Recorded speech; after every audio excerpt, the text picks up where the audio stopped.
अब स्टूडेंट्स टांका टांका ये जो है वो पश्चिमी राजस्थान में परंपरागत जल संग्रहण का प्रमुख स्रोत है, जो कि प्रत्येक घर तथा खेत में भूमि से 5-6 मीटर गहरा गड्ढा खोदकर बनाया जाता है। कितना गहरा खोदा जाता है इसको? 5 या 6 मीटर। कहाँ पर? घर में भी बन सकता है ये और खेतों में भी बनाया जा सकता है। इसके ऊपरी भाग को पत्थरों तथा स्थानीय उपलब्ध संसाधनों से ढक दिया जाता है। इसका चित्र में देखिए स्टूडेंट, जो ये ऊपर वाला इसका हिस्सा है, इस हिस्से को ढका जाता है या तो पत्थर से या जो भी आपके पास में संसाधन होता है वो, यानी इसके ये जो हिस्सा है, इस हिस्से को किससे ढका जाता है? कोई भी संसाधन आपके पास में है उससे ढका जाता है। इससे घरों की छत और आगोर से आने वाले जल को का संग्रहण किया जाता है। इसके आंतरिक भाग में बजरी का लेप, सीमेंट और बजरी है उसका लेप किया जाता है। इसमें पानी कहाँ से आएगा? इसमें पानी आएगा छत से भी आ सकता है अगर घर पे बना हुआ है तो, और खेतों में बना हुआ है तो वैसे ही बहकर पानी आ सकता है।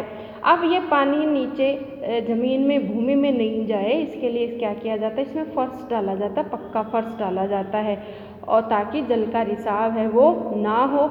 और बजरी और सीमेंट का इसमें लेप किया जाता है, जिसको हम स्थानीय भाषा में लिपाई बोलते हैं। राजस्थान में जल स्वावलंबन तथा अन्य योजनाओं में इन टांकों का निर्माण किया जा रहा है। अब भी आपने देखा होगा लगभग घरों में है वो टांके का निर्माण राजस्थान सरकार ने राजस्थान जल स्वावलंबन योजना के तहत और अन्य योजनाओं के माध्यम से करवाया है। अब देखिए जौहर देखिए चित्र में, ये तो चौकोर आकार का है और ये गोल आकार का है। ये शेखावाटी क्षेत्र और हरियाणा में वर्षा जल का संग्रहण का साधन है। कहाँ पर? शेखावाटी क्षेत्र में और हरियाणा राज्य में है।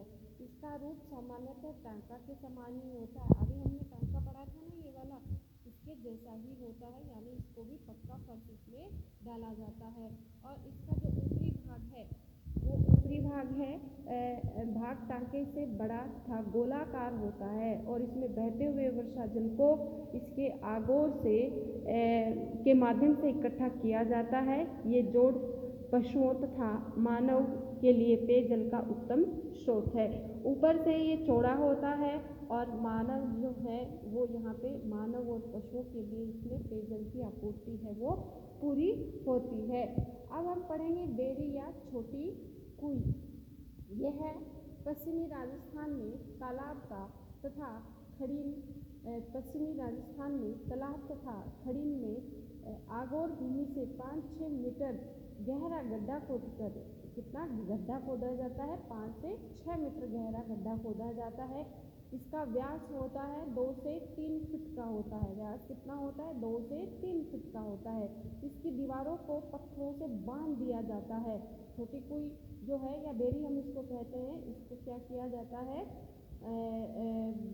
बांधा जाता है पत्थर के सहारे। इससे भूमिगत जल रिस कर आता है। इसका उपयोग ग्रीष्म ऋतु में वर्षा जल के सूखने के बाद प्रयोग में लिया जाता है। इसे स्थानीय भाषा में बेरी कहा जाता है। राजस्थान में बेरियां बाड़मेर और जैसलमेर में पाई जाती हैं। ग्रीष्म ऋतु में जो है वो बेरी या छोटी कुई का पानी है वो वर्षा जल के सूखने के बाद इसमें काम में लिया जाता है। स्थानीय भाषा में इसको बेरी कहा जाता है, छोटी कुई को, और ये राजस्थान में कहाँ कहाँ पर है? बाड़मेर और जैसलमेर में पाई जाती है। अब हम पढ़ेंगे खड़ीन। खड़ीन है वो वस्तुतः जैसलमेर जिले के मध्यकाल में पालीवाल ब्राह्मणों द्वारा बनाई गई जल संरक्षण तथा जल प्रबंधन की ऐसी तकनीक है जो कृषि तथा पेयजल के लिए सर्वाधिक उपयुक्त मानी जाती है। जैसलमेर में मध्यकाल की बात है, पालीवाल जो ब्राह्मण थे उन्होंने इसको बनाना शुरू किया था। किसके लिए? कृषि और पेयजल के लिए। इसमें पहाड़ी भागों में वर्षा काल में बहते हुए जल को ढालू भागों पर कच्ची अथवा पक्की मेड़ या दीवार बनाकर रोका जाता है।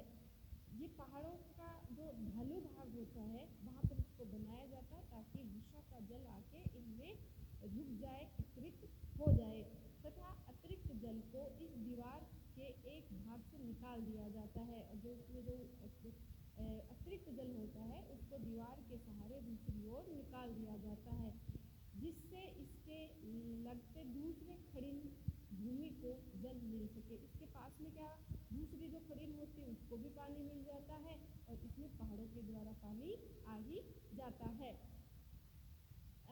इस खड़िन भूमि वर्षा जल से भूमिगत जल में वृद्धि, मिट्टी संरक्षण तथा मिट्टी में नमी बनी रहती है। ये खड़िन जो है इसके द्वारा पानी का क्या इस्तेमाल किया जाता है। खड़िन ये देखिए चित्र में देखिए खड़िन, इसमें पानी जो है वो अंदर ही सूख जाएगा, दूसरी खड़िन में जाएगा तो भी वो अंदर की तरफ है वो सूख जाएगा। इससे क्या है मिट्टी है, मिट्टी में क्या बनी रहेगी, नमी बनी रहेगी, आर्द्रता बनी रहेगी और जो मिट्टी का जल है उसका जो मिट्टी का जल है उसका जो पैमाना है वो भी बढ़ सकेगा।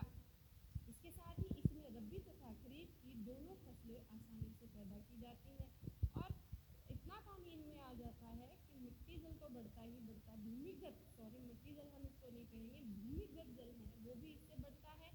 और न केवल भूमिगत जल बढ़ता है, न केवल मिट्टी में नमी बनी रहती है, अपितु रबी और खरीफ की फसलों में भी ये पानी है इसको काम में लिया जाता है। साथ ही इनके किनारों तथा आगोर पर बनी बेड़ियों से ग्रीष्म काल में पेयजल मिलता है। खड़िन के पास में ही अभी थोड़ी देर पहले हमने जो बेड़ी पड़ी थी वो बनी हुई होती है तो वहाँ उनमें भी पानी जाता है तो उनके द्वारा यहाँ पे सिंचाई का काम है वो किया जाता है खरीफ और रबी की दोनों की फसल में। वस्तुतः राजस्थान में जल संरक्षण तथा जल प्रबंधन परंपरागत रहा है, प्राचीन समय से ही रहा है, क्योंकि अकाल व सूखे की आशंका यहाँ पर लगातार बनी रहती है। आज से ही पानी की कमी नहीं है, प्राचीन समय से ही चली आ रही है पानी की कमी। तो यहाँ राजस्थान में ये काम जल को प्रबंधन करने का, संग्रहण करने का कार्य है वो आज से नहीं है। ये जो संसाधन हमने पढ़े हैं ये आज से नहीं है, परंपरागत संसाधन है। इस कारण स्थानीय जनता तथा शासकों ने वर्षा जल को की एक एक बूंद को सहेज कर अधिकतम उपयोग की मानसिकता से इन विभिन्न तकनीकों को जन्म दिया। राजस्थान में जो नाड़ी, टांगा, खड़िन हमने छोटी कुई, बड़ी कुई हमने ये जो भी पढ़ी है ये क्यों बनी हुई है, क्योंकि राजस्थान में आज से ही नहीं प्राचीन समय से ही पानी की कमी है वो लगातार बनी रही। तो इसी परिप्रेक्ष्य में हमारे यहाँ के लोगों ने पानी की एक एक बूंद को रोकने के लिए हर संभव प्रयास किया है। एक एक बूंद को सहेज कर रखना, उनका उपयोग सही तरीके से करने के लिए उन्होंने ऐसी जो ये परंपरागत स्रोत है, जोड़ है, तालाब है, नाड़ी है, टांका है, खड़िन है, छोटी कुई है इत्यादि जो ये स्रोत है इनका निर्माण इन्होंने किया। और धार्मिक आस्था से जुड़े होने के कारण स्वतः ही संरक्षित होते रहे हैं।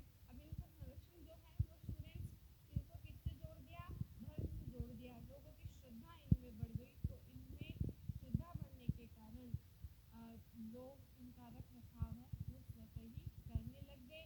ये स्रोत लंबे समय तक स्थानीय जीव जंतुओं और प्राकृतिक वनस्पति और मानव के लिए पेयजल की आपूर्ति कर रहे हैं। लगातार ये जो इनका रख रखाव है वो होता रहा है।